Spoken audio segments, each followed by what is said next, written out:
Okay, so this is me a little bit closer, or maybe not. I'm not sure how it looks like. But today I'm going to talk about nature, the children's constant and reliable friend. But of course, I want to say this: when we talk about children, the children are not alone, right? They are with their families. So we talk about the families today also. I want to make sure that we don't leave this perspective from our minds, because it's very important, especially for even the research that we're learning from now. I was watching all the presentations before me. It's very interesting for me to see that people are looking at more or less the same opportunities and strategies and challenges. So I hope you don't feel this is a repeat, but take it as consensus. We know enough to do things, and we are clear and sure that some of the strategies are working already. Many times we say, well, we need to work for low-income children and poor children and all of that, but I would like to reflect a little bit about where these children are and how we can help them one way or another.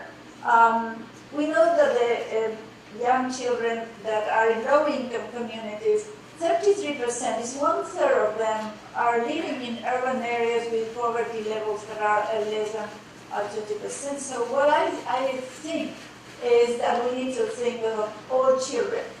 Also, the research shows that when there are affluent families in the neighborhood, the results are better for all children because of the social resources and that those type of communities bring for children. Just a second. Okay, so when we think about child neighborhood and child development and neighborhood, where do we start thinking of how can we help, or what the neighborhood has to offer to these children? So some authors talk about, well, perhaps it's a stress reduction, institutional support, and social resources. I'm going to go over some of these and reflect a little bit, and you will see the coincidence with the previous speakers, which is kind of nice.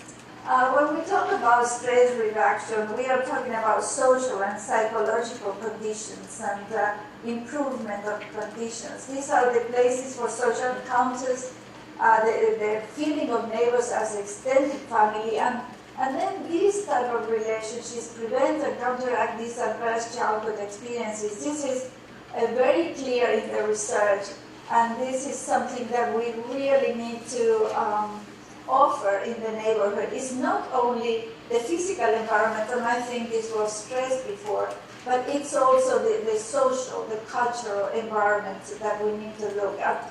For instance, in the left, you see an image of a neighborhood here in Buenos Aires. When with Robin we did the growing up in cities research, where you can see the lady sitting in the sidewalk while the children play. Well, in my neighborhood in Raleigh, there are no even sidewalks.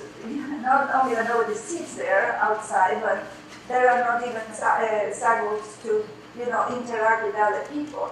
The other photograph is Puerto Rico, where the extended family find time and find these spaces to be together in very special days. Like this was a windy day, so it was a kite day.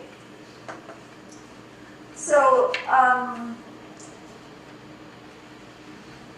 the other thing is, when we look at institutional support, all the institutions like schools, church, parks, libraries, museums, botanic gardens, and children's programs have something to offer.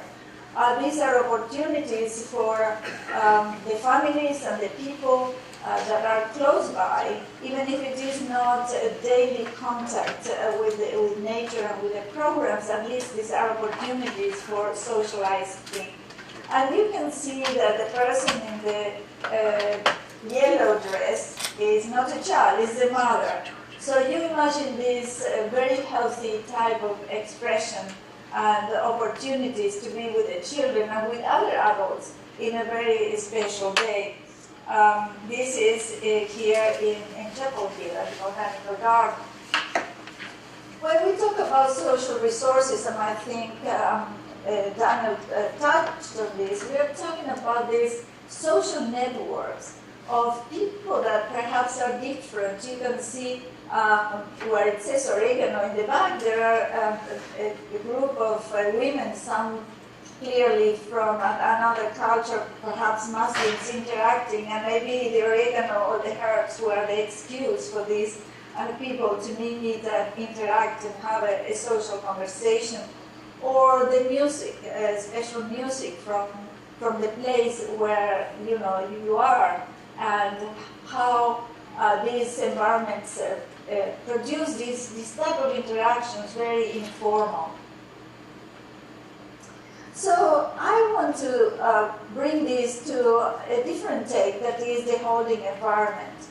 The holding environment in the notion that was described by Donald Winnicott, a British pediatrician and psychoanalyst, is that the environment provides the physical elements and those intangible qualities of care for thriving.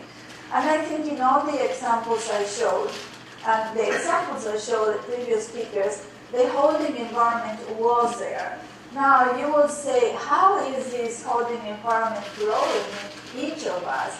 Well, it's kind of clear. If you think, which was the first environment that you experienced after the womb? Well, probably the arms of your mother. And here you see this photograph of the mother that is rocking, and is rocking because the child is going to be calmer after rocking. Because what do we do when a child is crying? We take them in our arms and we rock. This is absolutely intuitive, it's natural. But what happens is the rocking produces a stimulation of the vestibular system in the middle of the ear, and this produces waves in our brain that soothe us. And don't we do this when we come back from maybe the office and we are not feeling so too happy, and we have a rocking chair, we rock a little bit, or go to a hammock, or go to a place and move a little bit outside. Well, this is what's happening. There are those waves in our brains that are coming, and they are soothing, and they are very nice.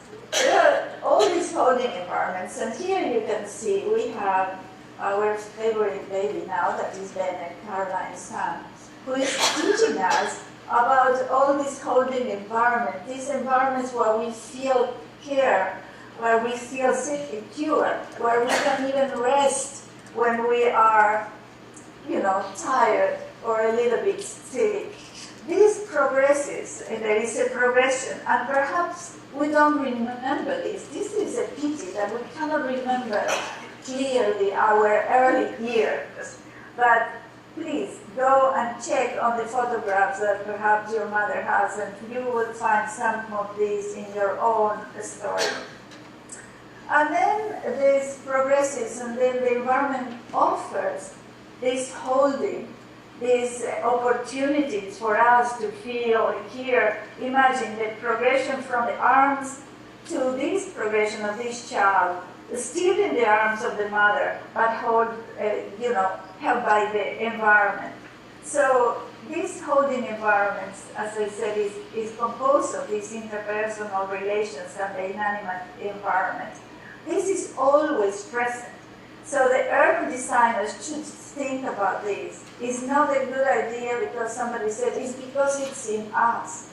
So, for instance, we were visiting, this is Teardrop Park in New York, and we were behavior mapping, and we did a lot of behavior mapping, and we coded for these two, I would say, couples, if you will, a mother with a child, and a couple, a young woman and a man that are supported by this grassy area, and they are supported by each other. Well, each one with their, loving, I would say, episode. And this is the holding environment. So it progresses, as I said, in the hammocks, in the movement. It's like we are all the time reproducing these type of sequences that we know and that they are so strong for us. And then it grows and it becomes this defensible space that is so well defined in the literature. Well, we always, when we go to a place, we find a place that is caring for us, for our backs, and where we can see and not seen sometimes, prospect and refuge. Another thing I want to bring together here is how children learn. Or maybe how we learn, because I don't think this is something of the past in our life. Because to know an event, an object, is not simply looking at it, it's doing something on it, it's acting on it, it's modifying, it's transforming the object or the event or the space. We are very active with the spaces. So this is what we need for young children in the neighborhood. Because the baby brain, it's amazing how it grows. And you can see that when the baby is 2 years of age, has the most number of connections, synapses. And then, yes, they specialize, but they are trained somehow. So this is the time when we need to offer all these opportunities for all these connections to happen. And the connections happen when there is experience, when there is a diverse environment. And when there is freedom, right? When the child can access that diversity, can access that richness of the environment. So what do we want? A life in a bubble, or one child that perhaps could be harmed? Well, we don't know. We don't want either. We want something in the middle. We want to offer children this daily experience with nature, with plants, with little animals, with insects, because we know that that is an addition to the building of the experience and the brain and the exploration for the knowledge of the child of the surrounding world. So how are these urban holding environments? What are the conditions? What are the aspects that we need to take care of? And I think we saw several, and probably I'm going to repeat some, but let's do it. So you imagine this type of environment. This is in a Nordic country, where there is water, and there is textures, and there is rocks, and there is a bridge, and all of this is available to the child. Or these type of environments. Remember Bennett in the basket? Don't you think this is a holding environment? It feels like it, right? It feels like it's almost everything there. The people socializing, a table for friends to meet, have a coffee, a drink, the bicycles, the passing by. Because passing by is very, very important, because it gives me the opportunity to meet my friend or my neighbor or somebody else. So these are the type of environments that are very good for children. You can appreciate here semi-covered spaces. We can see here spaces for small groups and big groups, a lot of green environment. And so the experience is daily. I open the door of my house and I need to cross and go by this courtyard. This is a very well-known neighborhood in near Stockholm, Hammarby Sjöstad, if I pronounce correctly, where you have everything of this. The research also says that green exercise or walking in green environments support a mood, better mood and self-esteem. You imagine this. And what is remarkable is that the best results are seen in people that are younger, that are around 30 years of age. And you know what? The parents of young children are about that age. So what if we could provide this for the parents, and of course it will have absolutely an effect on the children, for these parents to have a better mood and better self-esteem. Not only that, the research shows that if the activity is light, as opposed to running or doing some type of exercise, the effect is higher. And the other thing that is very remarkable is that in the first 5 minutes is when the impact is higher. So let's talk to the urban designers and say, we do need to have these green environments very close to home. I open the door, I go to the parking lot or wherever, but I have my 5 minutes of high mood, impact, and self-esteem. That, of course, will impact on my child in the happiness, and of course my child will retain me more than 5 minutes there in the place. It is as engaging as this one, of course. So I think these are the things that we need to think from the point of view of design, and many of you have already emphasized this. These environments that also have the green environment and the opportunities for children to play, parents to meet and socialize and have social conversations.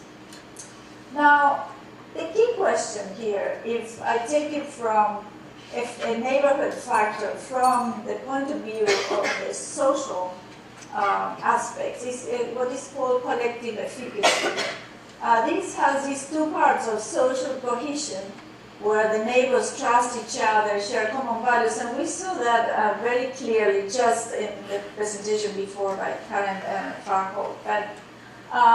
And the informal social control. The informal social control is the neighbors can count on each other, and they are present, and they somehow supervise use of public order. I would like to share with you some examples that are more from this area here. This area, big area, Latin America. This first is an example of Sao Paulo in Brazil. By chance, the park that we are seeing here, the name of the park is Buenos Aires, but I don't know why. But this is an interesting park in a very mixed area of town, where you can see this type of scene every day. Not only you have the neighbors and the parents and the children and resting there, but also you have an installation of this sink that is high, and where people like these men that probably are living in the streets, but have a space where they can wash themselves, refresh, and maybe work a little bit close by. I thought that was very interesting. We have friends living in this neighborhood, and they are very positive and very, I would say, relaxed about this situation. In fact, there are no problems here. There is a lot of activism, I would say, from children and from the community, and what you can see here is like an exhibition, I would say, after a visit from a school. And it's a kind of protest to the city because of the state they found some areas of the park. I don't know, you can read on the top right, there is something written by an older student saying that they didn't like to find feces from cats and dogs, and at the end it says it was very ugly, it says there. And of course the drawing in the bottom is from a younger child, where no words but just the objects in color brown, as you can see. So very clear what they saw and what they found in this environment, in this park. I thought it was remarkable that the school would allow and would have the initiative to do this with the students. This is a park very well cared for by the neighbors, and you can see that here there are a lot of meters, it seems, that one way or another, they set their presence here. They say, we are here, we are meeting, and we are not going to go. And so there is a lot of presence, and I would call this social control, the neighborhood presence. And as you can see, I don't know when they are going to finish, but they continue. And it's amazing what they are doing in this park, just to show how much they care. Here now is an example of a place this is Argentina. It's outside the big city of Buenos Aires, in a place called San Isidro. And this is a photograph at night, in the middle of the summer. And you can see in Fridays, Saturdays, and Sundays, these streets are cut. The people go outside, but stay there very late, until 11, 12, having a tea, mate tea, as we have here, and you can see neighbors and people talking to each other. Yes, you may say, well, not all houses here have air conditioning. Perhaps it could be a good tool for getting people together in the park at night in the middle of the summer. I don't know. But it's also part of the culture. People from 2, 3, 4 blocks away come and congregate in these areas. It's very festive. It's very interesting to see how it happens. The last example I want to show is one in the neighborhood where I'm right now. That is it's a new program started in June last year with the new government. And it's about school paths. I really like this take on this program, because in the US we have the safe route to school. Now, these are school paths only, without the word safe. I thought it was very interesting because qualifying something as safe kind of imply that perhaps there are other routes that are unsafe. And I don't think that is a nice notion for a child. So this is a quite complex project. The photograph you see here on the left is a school, of the neighborhood school, and a close-up of the paths that are in this neighborhood. The map contains where the cameras are, contains a lot of information also. Also, all the paths are marked. As here you can see a traffic light with a sign that says this is a path for children, school path, and also where the camera is. And so the children learn about this at the school. The program is run by volunteers, the police, and a group of people from the municipality. Everybody gets a training. The volunteers volunteer 1-2 hours a week, and they use a vest that is very identifiable by the students. Around the neighborhood, you can see there is a sticker. So if a child has a problem, wants to talk to the mother, or whatever happens, they can go inside of in this case, it's a cafe or the dry cleaners that is very well known in this neighborhood, and then ask for help, and they know exactly what to do. So it has been a surprise, and I thought this was a great way to see and to help the children in the neighborhood. I'm ending here, and of course this is not Buenos Aires, this is New York City, where you can see the mix of people. The thought I want to leave with you is it's about this symposium, the Growing in Place, right? So the name, I don't know if I said this, but it was created as opposed to aging in place. It seems that people are talking a lot about aging in place, and we decided that this is about growing in place. So I hope everybody leaves the symposium today full of hope, very stimulated, absolutely secure that we know what to do, and feeling that we are not aging, we are just happily growing up. Thank you.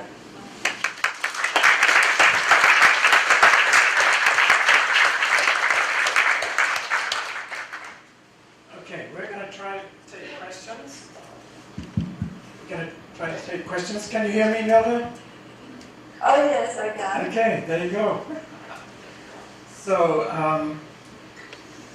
let's go. Daniel, you had a question. Yes, I need to ask her a question so I can say hello to Nilda. I'm missing you over here, Nilda, so hopefully we'll meet up soon.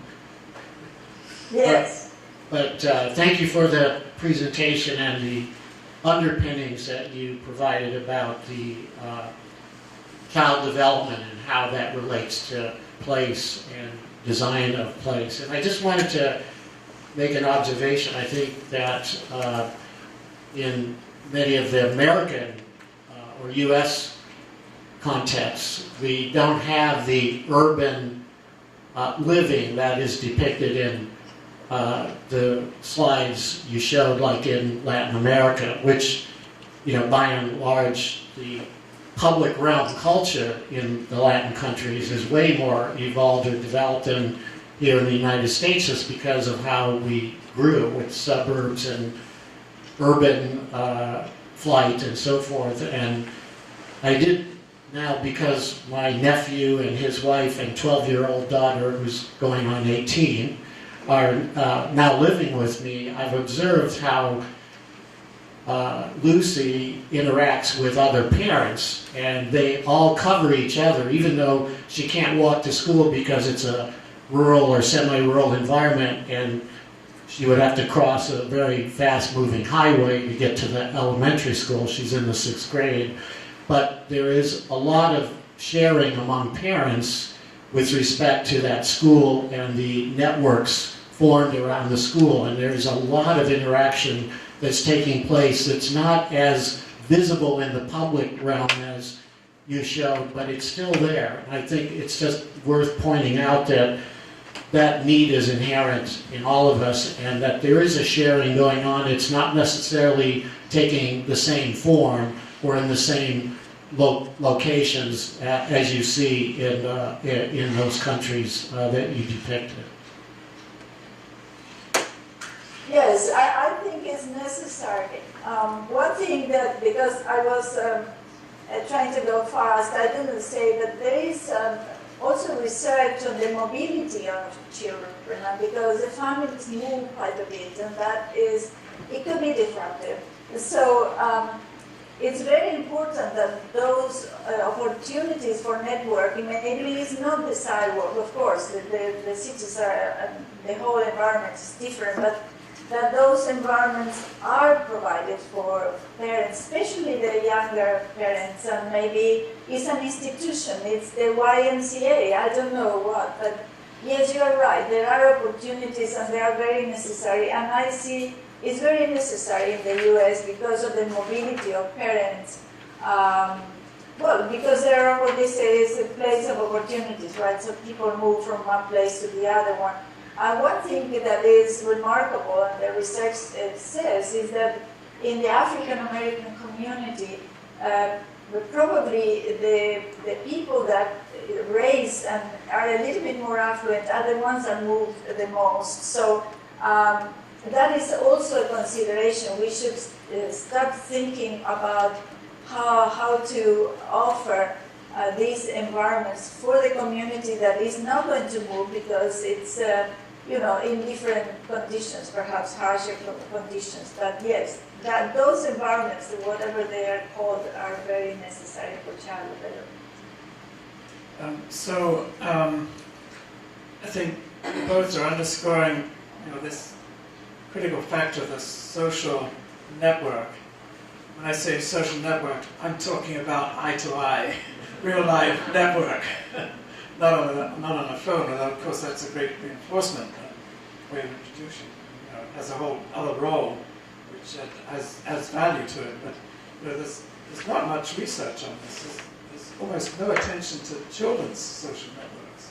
That's how parents often meet, right? So, I think Daniel's comment is very apropos that there's this social network background that is affording children access to all kinds of different experiences, and hopefully this, what Nilda emphasized, this minimum dosage of nature every day, or at least at frequent intervals, something like that. So, more questions? Well, there is research sometime now, and that is the people that have dogs, it seems socialized just taking the dog out. So, right. If you don't have a child, maybe you should have a dog. I don't know. Daniel made a strong point there. So, other comments or questions? Nilda or in general? Yeah.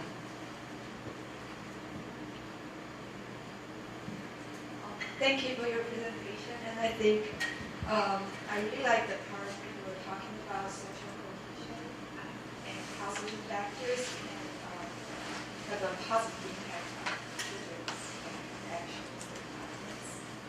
And my question is that because I'm a PhD student, and from a research perspective, what's your thoughts on how to measure social cohesion, especially among kids? How to measure? Yes, Robin, for a moment I lost audio, but I understand that the question is how to measure? How to measure social cohesion, and particularly between children, with children. Oh, well, I think there are measures, especially social cohesion and trust. I think the papers I know, there is a meta-analysis of 10 studies that take about 1,200 people using surveys.